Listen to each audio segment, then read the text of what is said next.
কি আমি চোখে ভালো দেখতে পাচ্ছি না কেন? ওমা গো, আমার কি চোখে ছানি পড়লো নাকি? সে কি গো? না না না না না না না না না।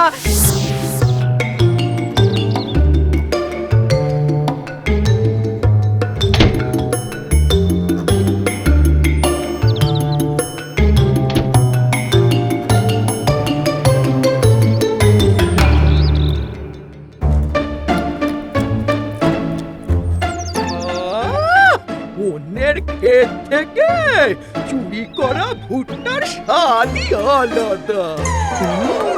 কি মিষ্টি! এটা কি হলো মিঠাই? এত খাটনি করে আমি ভুট্টাগুলো তুলে আনলাম আর তুই কিনা কি হলো কি? আমার কথা কানে নিচ্ছিস না যে বড়? আমি মানে তোর জিনিস আমি ইচ্ছে করে ফেলিনি দিদি, বিশ্বাস কর। হয়ে গেছে। হয়ে গেছে মানে? তুই এসে গোদাম করে আমার গায়ে ধাক্কা মেরে দিলি, সেটা ইচ্ছে করে না? তোকে তো আমি দিদি, আমি তো বলছি আমি তোকে ইচ্ছে করে ধাক্কা মারিনি। কবরেজ মশাই বাড়ি যেতে গিয়ে মন্ডা, সকাল সকাল আবার বোনের সাথে ঝামেলা করছিস কেন? আমাকে ধাক্কা মেরে ভুট্টা ফেলে দিয়েছে আর আমি ওকে ছেড়ে দেবো? আমি না ইচ্ছে করে মারিনি মোড়ল মশাই, জানেন তো। সকালে উঠে দেখি চোখে ভালো করে কিছুই দেখছি না, তাই তো আমি ওই কবরেজ মশাইয়ের বাড়ি যেতে গিয়ে দিদির সাথে ধাক্কা লেগে এই কাণ্ড হয়েছে মোড়ল মশাই। কি বললি? তুই চোখে দেখতে পাচ্ছিস না? আচ্ছা, তা ওই সূর্যটা চোখে পড়ছে? তা পড়ছে, কিন্তু কি ওই হাজার হাজার মাইল দূরের জিনিস দেখতে পাচ্ছিস আর কত দূরের জিনিস দেখতে চাস মিঠাই? তাই এই রোগে কবিরাজ মশাই আর কি করবেন গো মিঠাই বুড়ি? চোখের ছানি সারাতে হলে উলুবিনির জঙ্গলে যেতে হবে গো। উলুবিনির জঙ্গলে একদম দক্ষিণ পশ্চিম করে একটা শ্বেত বেরেলার লতানে গাছ আছে। অমাবস্যার রাতে সেই গাছের 21টা পাতা এনে যদি বেটে চোখে লাগাতে পারিস, তাহলে একদম বাচ্চাদের মতন চোখের জ্যোতি হয়ে যাবে তোর। উলুবিনির জঙ্গলে নাকি বাঘ ভাল্লুক থেকে শুরু করে ভূত প্রেত সব কিছু আছে। ভাই যদি একবার সেখানে যায় আর ফিরতে পারবে না। এই অমাবস্যা তো কালকেই রে মিঠাই, কালকেই চলে যা, কালকেই চলে যা। ওই জঙ্গলে আমি যাব কি করে মোড়ল মশাই? চোখে তো ভালো করে দেখতেই পাচ্ছি না। আমি তোকে হাত ধরে নিয়ে যাব। তুই আমার মায়ের পেটের বোন বলে কথা। আমি এইটুকু করব না?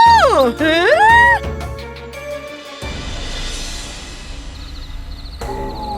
সত্যি দিদি, তুই কি ভালো রে। আজই তোর সব কষ্টের শেষ রে মিঠাই। হ্যাঁ? শেষ দিন মানে? না মানে আমি বলছি তোর এই চোখে না দেখার কষ্ট তো আর থাকবে না, তাই না? চল চল মিঠাই, চল।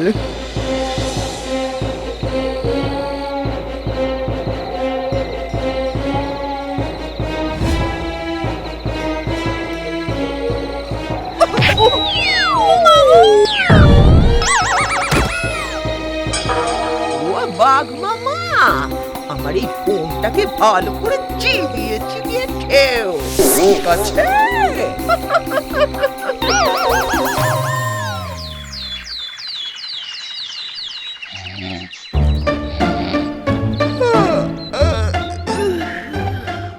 এতক্ষণে মনে হয় বাঘে ভাল্লুকে মিঠাইকে খেয়ে ছিবড়ে করে ফেলে রেখে গেছে। যাই, আবার সারাদিন মরা কান্না কাঁদতে হবে। গরম জলে গার্গেল করে নিগে।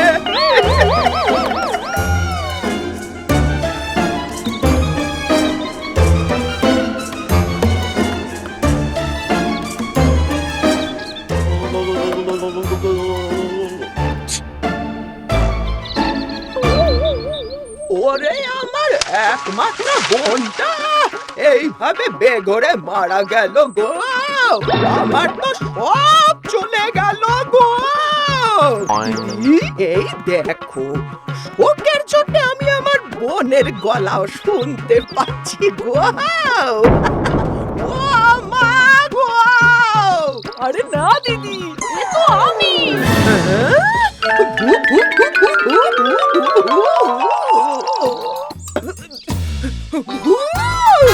মিঠাই আর ভূত! আমি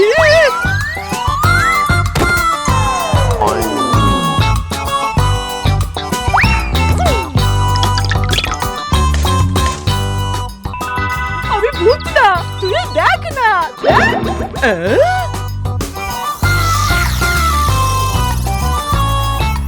কিন্তু এই সব গয়না পেলি কোথায়? ভূতে দিয়েছে। ভূতে দিয়েছে মানে? সব অনেক কথা দিদি, ছাড়, আমি যাই। এই না না, তুই কোথায় যাবি?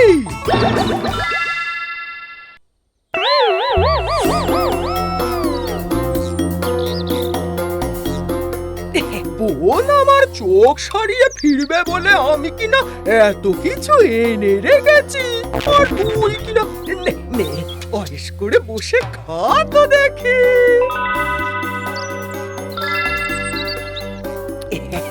এই মিঠাই, মিঠাই রে, এই গয়না তুই কোথায় পেলি বোন? আমাকে বলবি না? কাউকে বলবি না তো? আমি কেন কাউকে বলতে যাব?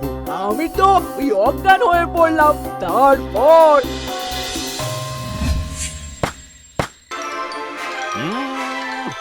এই মনীষীটার ছা এখানে এলো কি করে রে কুঁদো?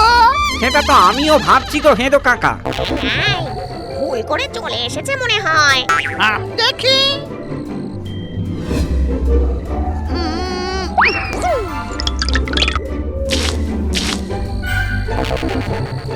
এই কে রে? আমাকে এই বা ওরে বাবা! আমি কিছু করিনি, আমি কিছু করিনি, আমাকে ছেড়ে দাও। ছাড়বো কি রে?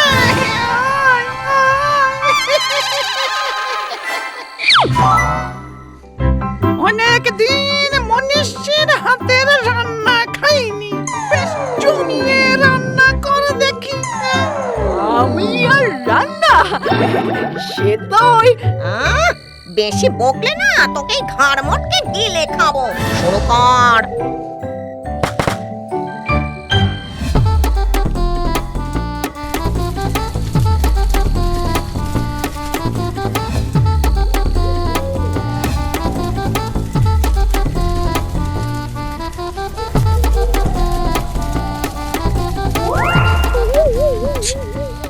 ওরে বাবা, পালাই, এই রান্না খেয়ে ভূতেরা আমাকে চিবিয়ে খাবে। বাহ, রান্না হয়ে গেছে, খেয়ে দেখি তো।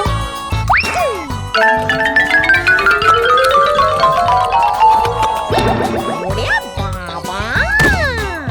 আমাকে ছেড়ে দাও, আমাকে ছেড়ে দাও, আমি রান্না ভালো পারি না।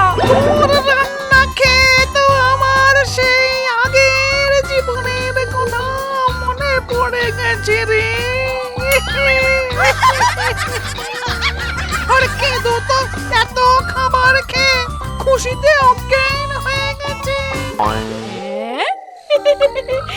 ও তাই, আসলে আমার তো চোখের রোগ হয়েছে, তাই।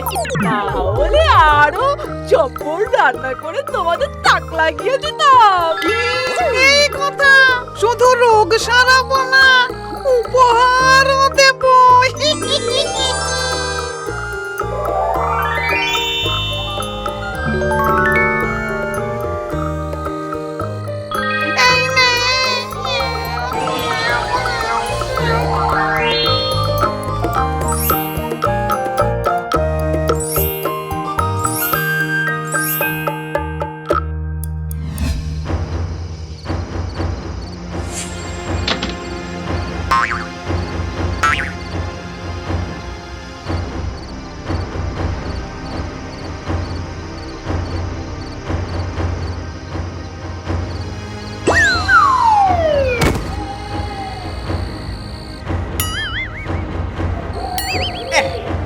এইখানেই তো মিঠাই অজ্ঞান হয়েছিল। আমিও মহা চালাক, ভূতেদের জন্য সবজি মাছ মাংস নিয়েই এসেছে। ওদের রান্না করে খাইয়ে এমন তাক লাগিয়ে দেব সোনায় ভরে দেবে আমাকে।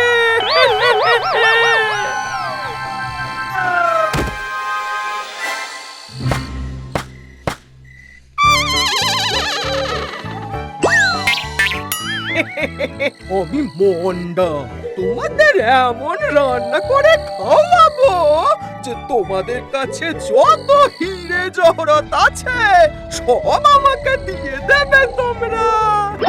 নাকি তা বেশ, রান্না কর দেখি।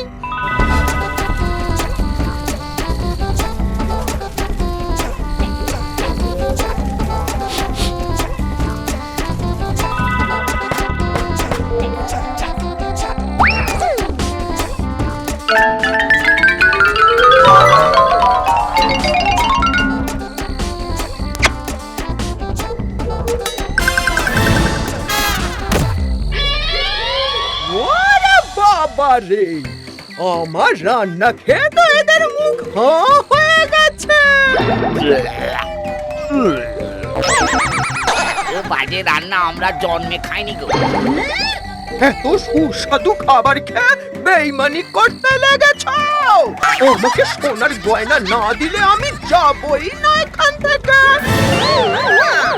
দাঁড়া, তোকে আচ্ছা করে শোনা দিচ্ছি। তবে রে,